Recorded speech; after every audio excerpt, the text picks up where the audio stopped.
நமது மெய்ப்பரும் நமது மீட்பரும் நமது ஆண்டவருமாகிய இயேசு கிறிஸ்துவில் பிரியமான உறவுகளே, அருள்ஒளி இணையதளம் வழியாக வத்திக்கான் வானொலி நிகழ்ச்சிகளை நாள்தோறும் உங்களுக்காக நாம் ஒளிபரப்பி வருகிறோம். அருள்ஒளி இணையதளத்திற்காக தொகுத்து வழங்குபவர் உங்கள் அன்பிற்கினிய பேசால் தாஸ்.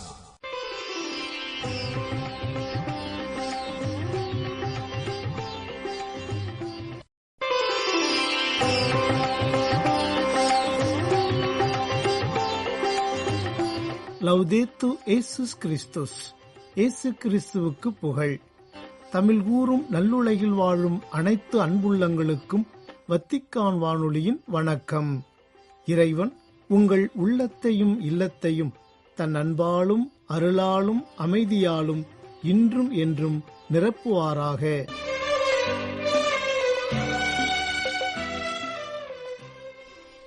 அன்பு நேயர்களே, வத்திக்கான் வானொலி இன்று உங்களுக்கு வழங்கவிருப்பவை: தடம் தந்த தகைமை, திருத்தந்தையின் புதன் மறைக்கல்வி உரை மற்றும் செய்திகள்.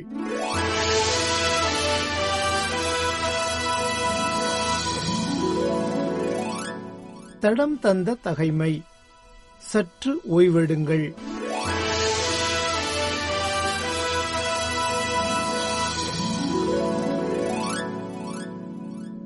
ஓயாத உழைப்பிற்கு ஓய்வு தேவையானது. இயேசு தன் சீடர்கள் மீது அளவில்லா அன்பு கொண்டிருந்தார். தம்மால் அனுப்பப்பட்டவர்கள் பணி முடித்து திரும்புகையில் அவர்களது முகங்களை பார்க்கின்றார். அதில் சோர்வு சேர்ந்திருந்ததையும் காண்கின்றார்.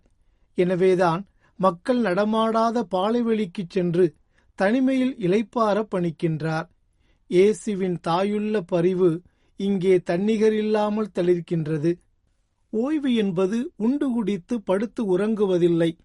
தனிமை தரும் இனிமையில் தான் செய்த பணிகள், அவற்றை கையாண்ட விதங்கள், பயன்படுத்திய வார்த்தைகள், சந்தித்த மனிதர்கள், எதிர்கொண்ட சவால்கள், அதனில் பெற்ற அனுபவங்கள் என யாவற்றையும் அசைபோட கிடைத்த அரும் வாய்ப்பு. இயேசு சுட்டும் ஓய்வு உடல் ஓய்வானாலும் உள்ள ஆய்வுக்கு அழைப்பது. அந்த ஓய்வு அடுத்த கட்ட பணிகளுக்கு நம்மை உந்து சக்தியாக பிறப்பெடுக்கும். இறைவா, என்னை செதுக்க ஓய்வு தேவை என்று உணர்வதோடு பரபரப்பு நிலை கடந்து உம் பாதம் அமர்ந்து என்னை ஆய்வு செய்யும் அருள் தாரும்.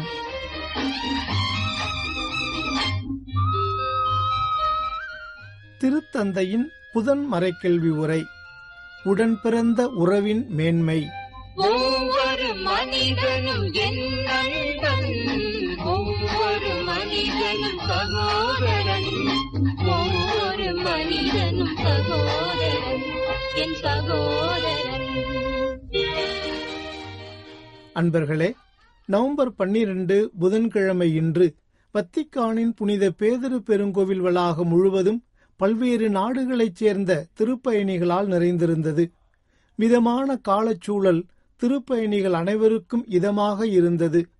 முன்னதாக திருத்தந்தை லியோ அவர்கள் வத்திக்கான் வளாகம் முழுவதும் தனது சிறப்பு வாகனத்தில் வலம் வந்து அங்கு நிறைந்திருந்த திருப்பயணிகள் அனைவரையும் வாழ்த்தினார். சரியாக காலை 10 மணிக்கு திருத்தந்தை தனது புதன் மறைக்கல்வி உரையை தொடங்கினார். யோவான் நற்செய்தி 15வது அதிகாரம் 12 முதல் 14 வரை உள்ள இறைவார்த்தைகள் பல்வேறு ஐரோப்பிய மொழிகளில் வாசிக்கப்பட்டன. நான் உங்களிடம் அன்பு கொண்டிருப்பது போல நீங்களும் ஒருவர் மற்றவரிடம் அன்பு கொண்டிருக்க வேண்டும் என்பதே என் கட்டளை. தம் நண்பர்களுக்காக உயிரை கொடுப்பதை விட சிறந்த அன்பு யாரிடமும் இல்லை. நான் கட்டளையிடுவதையெல்லாம் நீங்கள் செய்தால் நீங்கள் என் நண்பர்களாயிருப்பீர்கள். இதன் பிறகு திருத்தந்தை தனது மறைக்கல்வி உரையை தொடங்கினார். Cari fratelli e sorelle, buongiorno e benvenuti.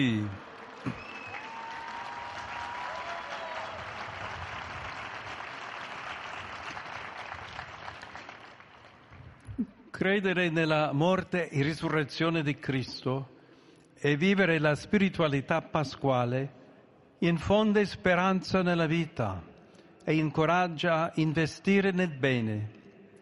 In particolare ci aiuta ad amare e alimentare la fraternità, che è senza dubbio una delle grandi sfide per l'umanità contemporanea, come ha visto chiaramente Papa Francesco. La fraternità nasce da un dato profondamente umano. அன்பு நிறைந்த சகோதரர் சகோதரிகளே, நமது எதிர்நோக்காக விளங்குகின்ற இயேசுவை பற்றிய நமது தொடர்ச்சியான புதன் மறைக்கல்வி உரையில் இன்று நாம் மனித உடன்பிறந்த உறவையும் ஒருவரை ஒருவர் அன்பு கூற வேண்டுமென்ற இயேசுவின் கட்டளையையும் கருத்தில் கொண்டு சிந்திப்போம். கிறிஸ்துவின் இறப்பு மற்றும் உயிர்த்தெழுதலில் நம்பிக்கை வைத்து பாஸ்கா ஆன்மீகத்தை வாழ்வது வாழ்க்கையை நம்பிக்கையால் நிரப்புகிறது மற்றும் நன்மையில் முதலீடு செய்ய நம்மை ஊக்குவிக்கின்றது. குறிப்பாக இது உடன்பிறந்த உறவை நேசிக்கவும் வளர்க்கவும் நமக்கு உதவுகிறது. முன்னாள் திருத்தந்தை பிரான்சிஸ் அவர்கள் தெளிவாக கண்டுகொண்டதை போன்றது. சந்தேகத்திற்கு இடமின்றி இது சமகால மனிதகுலத்திற்கு பெரும் சவால்களில் ஒன்றாக அமைந்துள்ளது. உடன்பிறந்த உறவு என்பது மனிதாபிமானமிக்க ஒன்றிலிருந்து எழுகிறது. நாம் உறவுகளை வளர்த்து கொள்ள தகுதியானவர்கள். நாம் விரும்பினால் நமக்குள் உண்மையான பிணைப்புகளை உருவாக்க முடியும். நம் வாழ்க்கையின் தொடக்கத்திலிருந்தே நம்மை தாங்கி வளப்படுத்தும் உறவுகள் இல்லாமல் நாம் உயிர் வாழவோ வளரவோ கற்றுக்கொள்ளவோ முடியாது. இந்த உறவுகள் பல வடிவத்திலும் ஆழத்திலும் மாறுபட்டவை. ஆனால் ஒன்று நிச்சயம், நாம் ஒன்றாக இருக்கும்போதும் ஒன்றாக வாழும்போதும் நம்மை சுற்றியுள்ள மக்களுடன் ஏதோ கடமைக்கான இணைந்திருத்தலை அல்ல, உண்மையான இணைந்திருத்தலை அனுபவிக்க முடிந்தால் நமது மனிதத்தன்மை அதன் முழுமையான வெளிப்பாட்டை காண்கின்றது. நாம் நம்மையே தனிமைப்படுத்திக் கொண்டால் தனிமையாலும் சுயநலத்திற்காக மட்டுமே மற்றவர்களை பற்றி அக்கறை கொள்ளும் ஒரு தன்னலத்தன்மையாலும் நோய்வாய்ப்படும் ஆபத்து உள்ளது. பின்னர் அந்த நபர் உண்மையிலேயே கொடுக்க தயாராக இல்லாமல் நம்மை நாமே அர்ப்பணித்துக் கொள்ள யாரிடமிருந்து எடுக்க வேண்டும் என்பதற்கான ஒருவராக மாறுகிறார். இன்றும் கூட உடன்பிறந்த உறவு என்பது ஒரு குறிப்பிட்ட விடயமாக தெரியவில்லை என்பதை நாம் நன்கு அறிவோம். அது உடனடியாக ஏற்படுவதில்லை. பல மோதல்கள், உலகம் முழுவதும் பரவியிருக்கும் ஏராளமான போர்கள், சமூக பதட்டங்கள் மற்றும் வெறுப்புணர்வுகள் இதற்கு நேர்மாறாக இருப்பதை காட்டுகின்றன. ஆனாலும் உடன்பிறந்த உறவு என்பது அழகானது, ஆனால் சாத்தியமற்றது என்ற கனவோ அல்லது ஒரு சில லட்சியவாதிகளின் விருப்பமோ அல்ல. அதை அச்சுறுத்தும் இருள்களை கடக்க நாம் அதன் மூலங்களுக்கு திரும்ப வேண்டும்.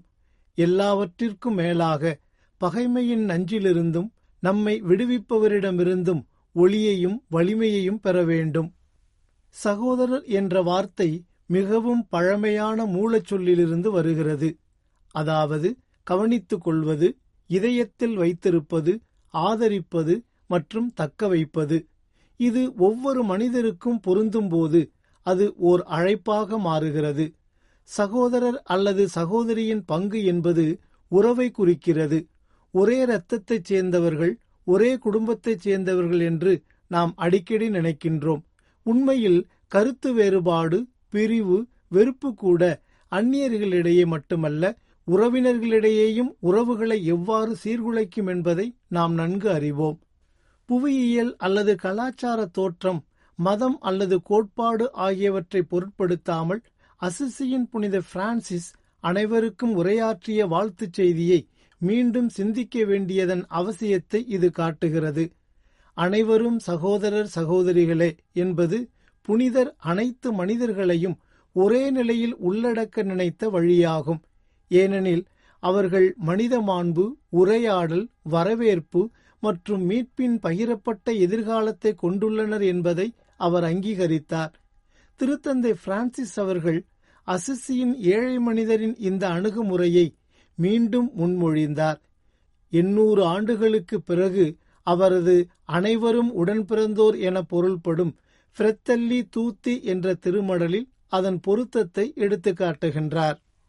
திருத்தந்தை பிரான்சிஸ் அவர்களுக்கு உலகளாவிய உடன்பிறந்த உறவின் வரவேற்பு அடையாளத்தை குறிக்கும் அனைவரும் என்ற வார்த்தை கிறிஸ்தவத்தின் ஒரு அத்தியாவசிய அம்சத்தை வெளிப்படுத்துகிறது.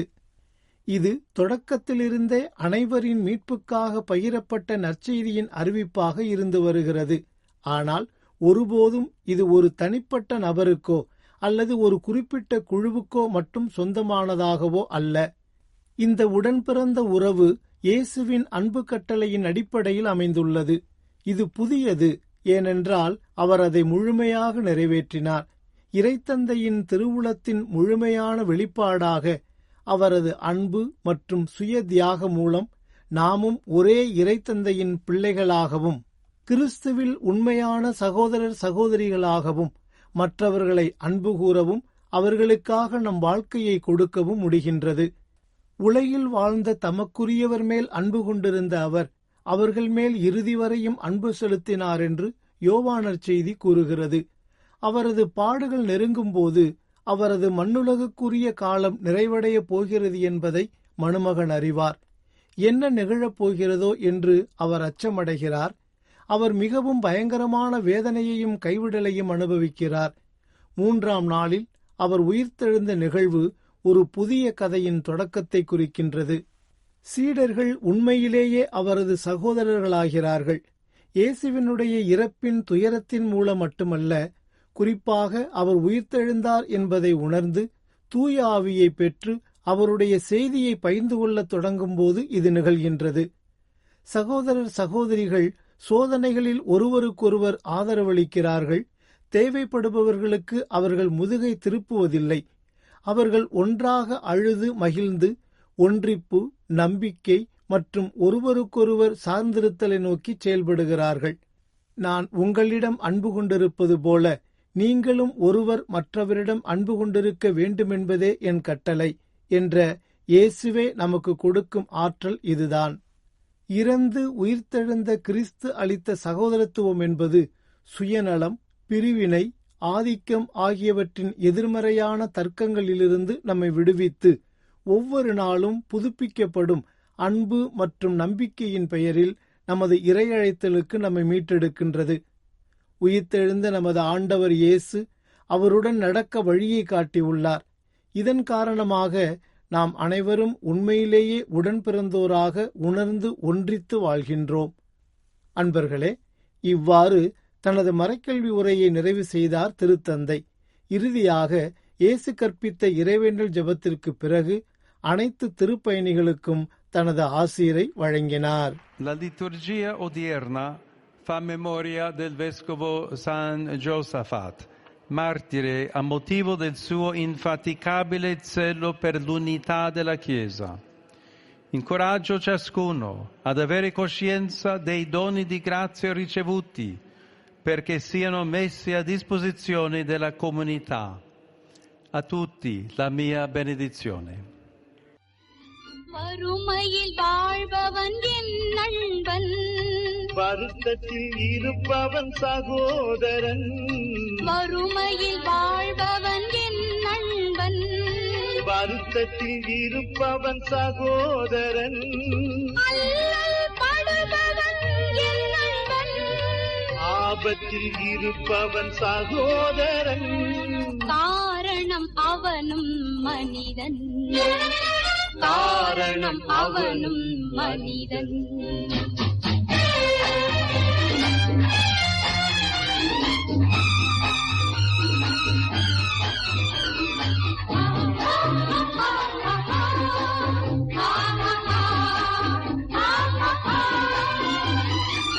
பிறகுலம் சேர்ந்தாலும் என் நண்பன், பிற இனம் சேர்ந்தாலும் சகோதரன், பிறகுலம் சேர்ந்தாலும் என் நண்பன்.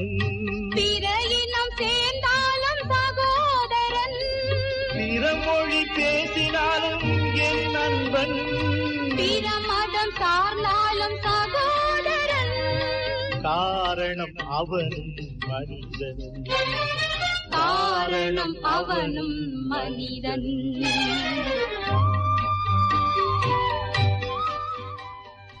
அன்பு உள்ளங்களே, இதுவரை நீங்கள் கேட்டு மகிழ்ந்தது திருத்தந்தையின் புதன் மறைக்கல்வி உரை.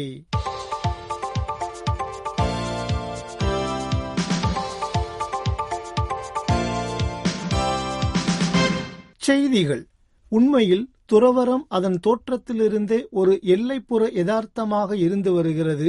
இது துணிவுமிகு ஆண்களையும் பெண்களையும் மிகவும் தொலைதூர மற்றும் விரும்பத்தகாத இடங்களில் இறைவேண்டல், பணி மற்றும் தொண்டு மையங்களை நிறுவுவதற்கு தூண்டியுள்ளது என்று கூறினார் திருத்தந்தை 14ஆம் லியோ.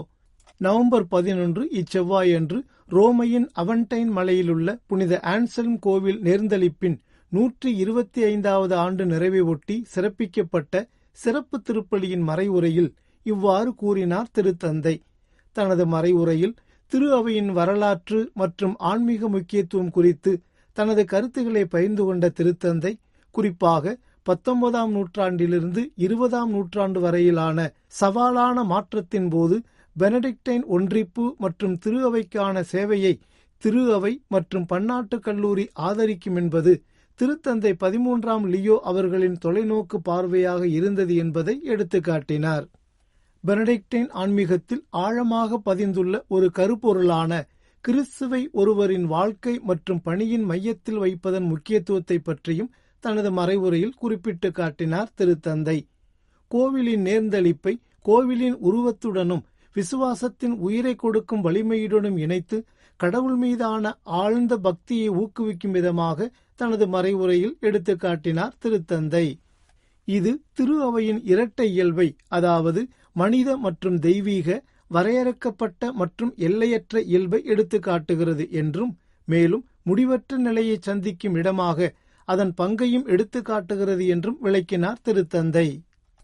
பன்னாட்டு உறவுகளுக்கான திருப்பிடத்துறையின் செயலர் பேராயர் பால் ரிச்சர்ட் காலகர் அவர்கள் இலங்கைக்கு மேற்கொண்ட பயணத்தின் போது ஏற்பட்ட உடல்நலக் குறைவால் மருத்துவமனையில் அனுமதிக்கப்பட்டார் என்றும், அவர் விரைவில் நலமடைந்தவுடன் நவம்பர் 8 சனிக்கிழமையன்று நாடு திரும்பினார் என்றும் கூறியுள்ளது யூகான் செய்தி நிறுவனம். நவம்பர் 5 புதன்கிழமையன்று பேராயர் காலகர் அவர்கள் கடந்த 2019ஆம் ஆண்டு உயிர்ப்பு ஞாயிறன்று நிகழ்ந்த குண்டுவெடிப்புகளில் சேதமடைந்த 2 கோவில்களில் ஒன்றான கொழும்பிலுள்ள புனித அந்தோனியா திருத்தலத்தை பார்வையிட்டார் என்றும், பின்னர் அவர் சாந்தா லூசியா பேராலயத்தில் நடைபெற்ற நன்றி திருப்பலியில் கலந்து கொண்டார் என்றும் அச்செய்தி நிறுவனம் தெரிவித்துள்ளது. பேராயர் காலகர் அவர்களின் உடல்நலம் குறித்து குறிப்பிடுகையில், அவருக்கு சிறியதொரு நோய் இருந்தது என்றும் மருத்துவமனையில் அனுமதிக்கப்பட்ட அவர் விரைவில் நலமடைந்தார் என்றும் கூறினார் கொழும்பு உயர்மறை மாவட்டத்தின் செய்தி தொடர்பாளர் அருள்பணி பெர்னாண்டோ. நவம்பர் 9 இஞ்ஞாயிறன்று புனிதம் தூரமில்லை என்ற தலைப்பில் தமிழகத்தின் கோவை மறைமாவட்டத்தில் இளையோர் யூபிலி விழா ஒன்றை சிறப்பித்துள்ளனர் அம்மறைமாவட்டத்தைச் சேர்ந்த இளையோர். இளையோரை புனிதத்தை நோக்கிய பயணத்தில் வழிநடத்த நற்கருணை மீது அதீத பக்தி கொண்ட புனித கார்லோ அகுஸ்தீஸ் வழியில் நற்கருணையை கொண்டாடுகிற இளையோராய் வாழ இந்த யூபிலி விழா கொண்டாடப்பட்டது. அருள் பணியாளர்கள் ரோஜ் மற்றும் கிறிஸ்டோபர் இருவரும் திருப்பலியின் அர்த்தங்களையும் நற்கருணை பெறுவதால் ஏற்படும் மேன்மையையும் நன்மைகளையும் இறையாசிரையும் இளையோருக்கு எடுத்துரைத்தனர். அதனைத் தொடர்ந்து இளையோரின் கண்கவர் கலை நிகழ்ச்சிகள் இடம்பெற்றன. இந்நிகழ்வுகளில் மறைமாவட்டம் முழுவதிலுமிருந்தும் ஏறக்குறைய 420 இளையோர் ஆர்வமுடன் பங்கேற்றனர். காலை 9 மணி முதல் மாலை 5 மணி வரை பல்வேறு நிகழ்வுகளும் இடம்பெற்றன. காலை நற்கருணை துதி ஆராதனையுடன் நிகழ்ச்சிகள் தொடங்கின. மாலை கோவை மறைமாவட்ட ஆயர் மேதகு முனைவர் எல் தாமஸ் அக்வினாஸ் அவர்களின் தலைமையில் ஆடம்பர கூட்டுப்பாடல் திருப்பலி நிறைவேற்றப்பட்டது. இளையோர் பணிக்குழு செயலர் அருட்பணி சா ஞானப்பிரகாசம் அவர்கள் இவ்விழாவிற்கான முழு ஏற்பாட்டையும் சிறந்த முறையில் செய்திருந்தார். இந்த நிகழ்வு இளையோர் மற்றும் இறைமக்கள் மத்தியில் அதிகமான வரவேற்பை பெற்றது. இறுதியில் கோவை ஆயரின் ஆசீரோடு இந்த இளையோர் யூபிலி விழா கொண்டாட்டங்கள் நிறைவு பெற்றன. நவம்பர் 10ஆம் தேதி இப்புதனன்று டெல்லி செங்கோட்டை அருகே நிகழ்ந்த கார் குண்டுவெடிப்பில் 13 பேர் உயிரிழந்ததற்கு இந்திய தல திருஅவை தலைவர்கள் இரங்கல் தெரிவித்துள்ளனர் என்று கூறியுள்ளது யூகான் செய்தி நிறுவனம். டெல்லியில் உள்ள கத்தோலிக்க தல திரு அவை இக்குண்டுவெடிப்பில் பாதிக்கப்பட்டவர்களுக்கு இரங்கல் தெரிவித்து இறைவேண்டல் செய்தது என்றும், அருள்பணியாளர் சவரிமுத்து சங்கர் அவர்கள் அமைதிக்காகவும் இச்சம்பவத்திற்கு விரைவான தீர்வு காணவும் அழைப்பு விடுத்தார் என்றும் அச்செய்தி நிறுவனம் தெரிவித்துள்ளது. திரு அவை எப்போதும் அமைதியையும் அனைத்து மதங்களுக்கிடையில் சகோதரத்துவத்தையும் வளர்த்து வருகிறது. மேலும் அப்பாவி உயிர்கள் அர்த்தமற்ற வன்முறையில் இழக்கப்படக்கூடாது என நம்புகிறது என்று அருள்பணியாளர் சவரிமுத்து கூறியதையும் சுட்டிக்காட்டியுள்ளது அச்செய்தி நிறுவனம். இத்துடன் வத்திக்கான் வானொலியின் தமிழ் ஒலிபரப்பு நிறைவு பெறுகின்றது. வணக்கம்.